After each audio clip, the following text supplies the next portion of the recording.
So with the installation of the frame washers at the pivot point here, we are going to be interacting with the base, the race of the bearing, so the thin side of the washer should go in to the allotted slot. With enough and sufficient grease, they should be able to kind of stick by themselves. So I go ahead and I prep both of them and get them all nice and nested in there.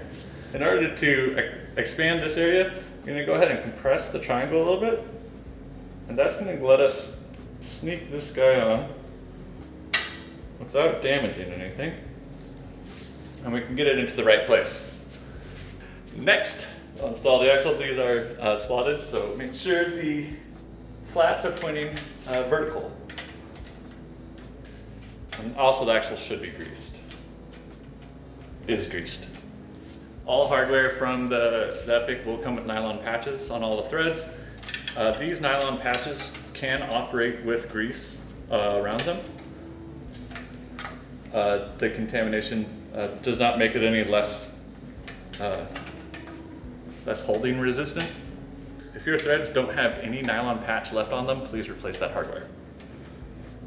For shock and brain assembly, of course all the DU bushings should be well greased. Installation of the brain and the shock, I usually like to go in through the frame, hook it into the brain holder, insert it as far as I can, and then rotate it up. Once we get it to there, we bring the rear end forward.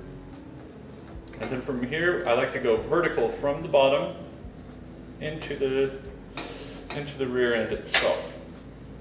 Once we have this set up, we'll then move the rear end back, and it should have enough tension between the rear end and the tolerances of the gaps here that it kind of stays in place. At this point, we'll go ahead and take our washers. Then we go ahead and we take the washers, put a little grease on them, and place them in the appropriate locations. Then we'll go ahead and put a light compression onto the frame while rolling the link up. And that'll get us into the location that we want to have the link at. So once we have the eye bolt out, I like to go ahead and take a rag and protect the seat tube for when we move this thing forward. Since it is under tension, it does have a tendency to move forward and back, so you might want to keep an eye on it. Tool axis, of course, is easiest with the short L on the inside. And then a longer tool of your choice on the outside. Y wrenches are good, sliding T-handles are good. Really anything you got that's a 4. And then get both sides.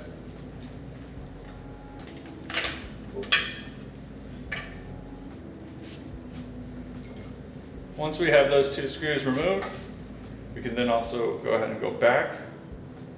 Once we move the shock back, I like to go ahead and take my 4 and get these guys wiggled out. A little bit of tool axis and a little up down, usually pop them out pretty easily. Mind you, there are a couple washers in here too to catch. At this point, you can go ahead and take the link and roll that down. Once that's done, you have access to these washers. Go ahead and pop those bad boys off. At this point, I like to roll the frame forward again. And then once we're forward, the shock is easiest removed by going down.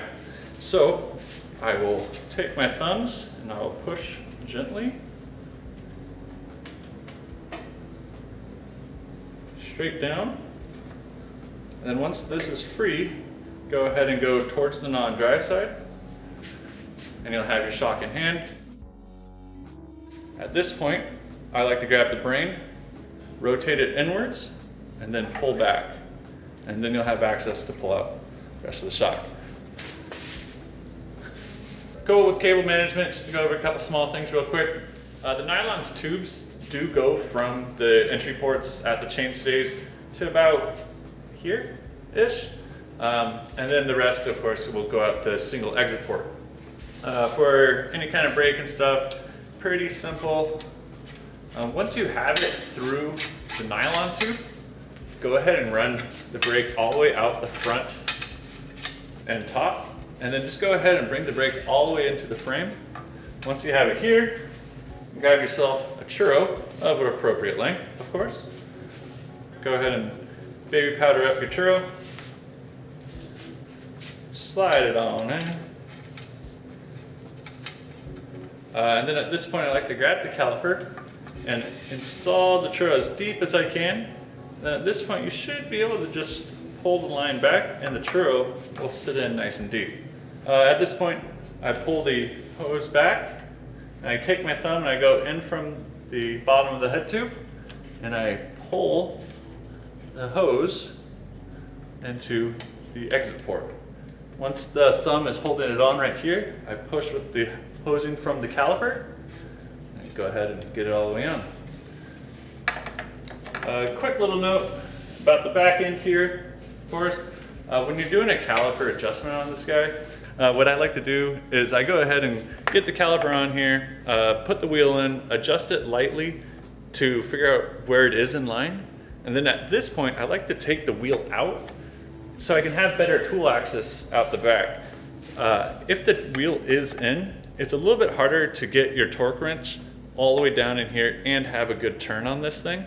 So with the wheel out, you now have all this space to do appropriate torque. So just bring it up slowly and then take the wheel out. For shift housing, very similar to brake, pretty simple stuff. Get it through the nylon tube. Once you're past the nylon tube, go right on out the head tube. Do the same kind of style. We'll go ahead and get a little talcum powder on our churro. The churro slides in pretty far, but we're gonna try and give a little bonus pull by pushing it in, pulling it back out. You notice that the churro is no longer on the edge of that. Once again, we'll go back. And now the shift line, I always stack on top of the brake line. So it goes brake, then shift. I find out that this is the best cable management because it just makes it look pretty. At this point, we should have extra housing both at the front and rear. We'll do the trimming a little bit later, and you can do that to the person's bar width and bar size. So for dropper posts, if your peoples are building this up with a dropper post, pretty simple here. I like to go just straight down the C-tube. Once we get to the BB, go ahead and jab a finger in there and get her in the right direction.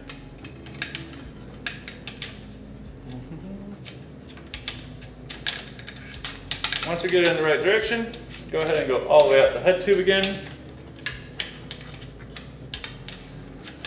And we'll do the same kind of trick with the churro. Slide the churro on, move the line back, and then also move it forward again.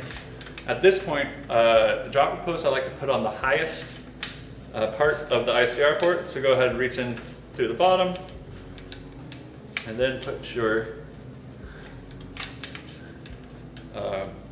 housings right out the front.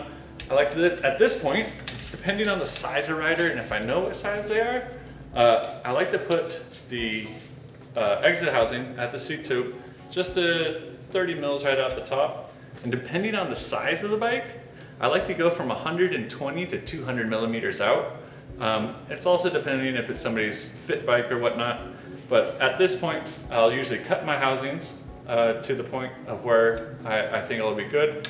And then I run the NARP for the dropper post at this time. If you're using a reverb or something like that, it's kind of the same stylings. I would only leave a couple sections out because this line will be going straight up to the bar, pretty immediate, so you don't need too much extra line.